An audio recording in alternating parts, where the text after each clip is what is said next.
I'm Amber, and this is my review video of my brother HC1850 sewing machine. This review is from the standpoint of an absolute beginner, as I got it for a Christmas present this past year, and it's now the end of April, so I've actually only been sewing for 4 months, and everything I learned I got from YouTube tutorials.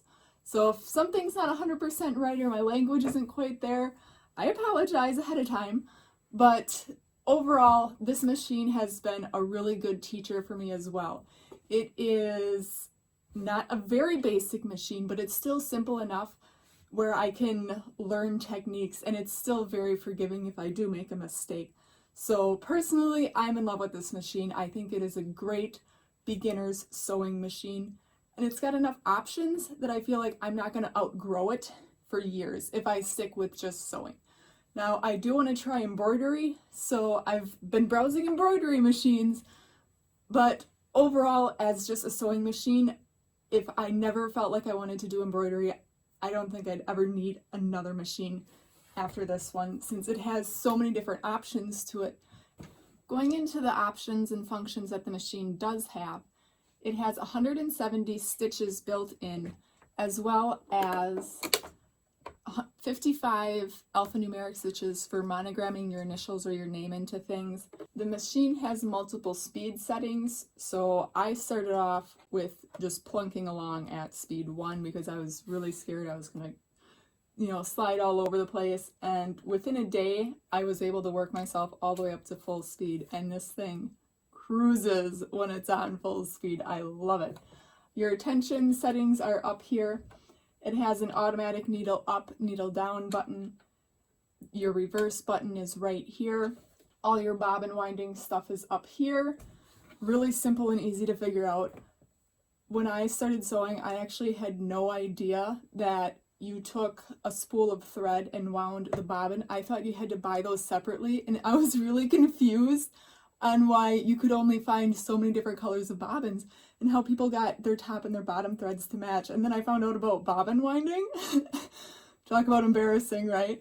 Quick show of the back side. We have our feed dog control back here to move those down for quilters, and the rest of the view on how to thread your machine.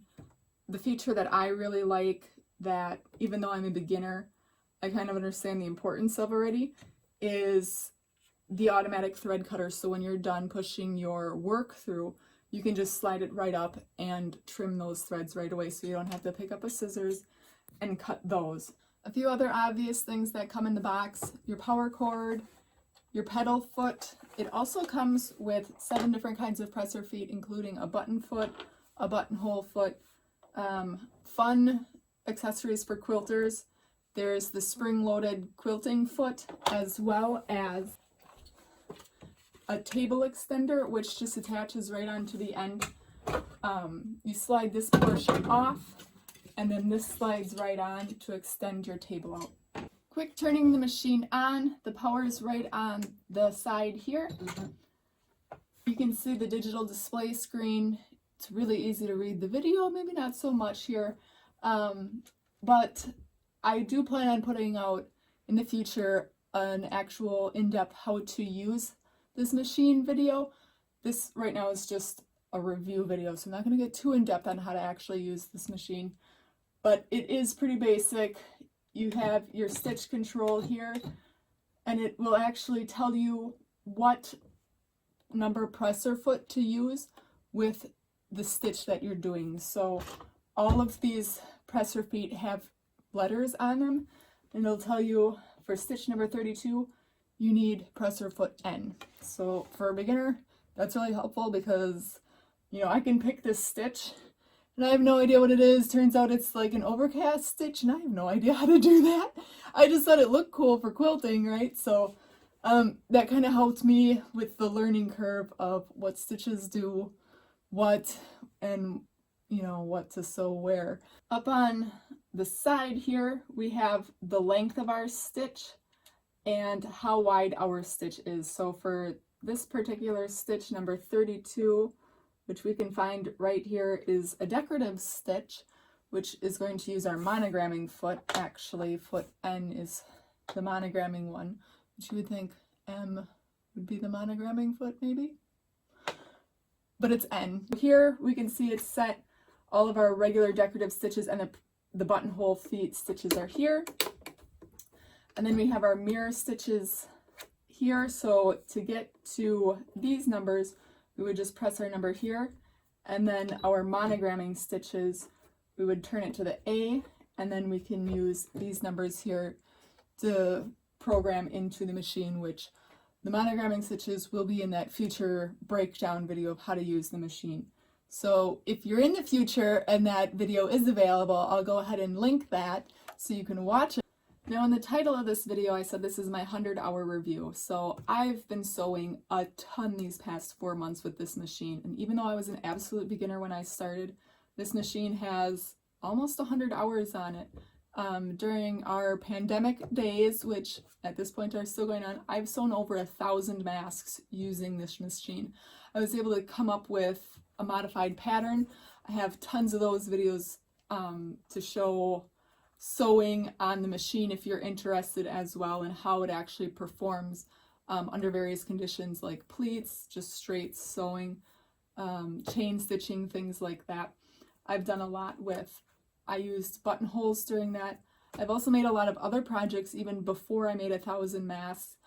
I've made some tablecloths for my expo tables, which I just kind of freehanded. I'm terrible at reading patterns. I'm one of those people who just wings things. I was also sewing some appliques on there. I put my logo on it so you can see the machine does a really good job. And again, those mess ups are all from me because I'm an inexperienced sewer, and I did that 2 months into learning how to sew. The very first project I did was for pillowcases that slid over my outdoor patio furniture, because I'm actually using that as furniture for inside of my business, and I hated the way it looked. It really looked like outdoor patio furniture, so I did make new pillowcases to slip over the existing ones and really give it a cohesive look in my business.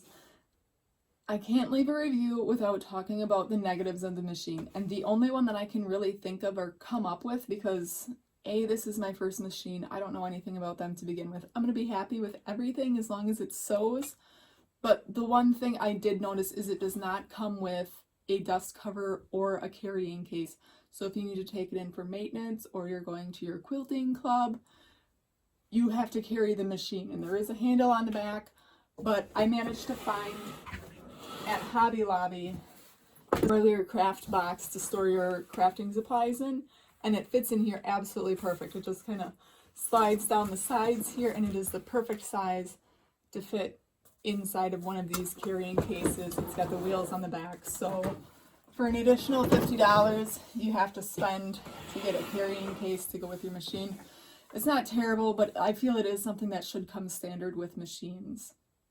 When all is said and done, I do give this Brother HC1850 a 5-star review, because as a beginner, it has tons of options, but it's still super simple to learn. So it's not a machine that you're going to have for a year and then outgrow.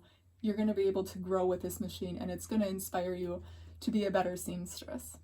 Thank you for watching my review. If you found it helpful, or you have a Brother machine that you'd like to chat about, go ahead and leave me a comment. I love reading your opinions on different sewing things since I'm so new. I love to use your expertise to help me become a better sewer. So if you want to see that future video of the actual breakdown of this machine, please hit that subscribe button, and thanks for watching.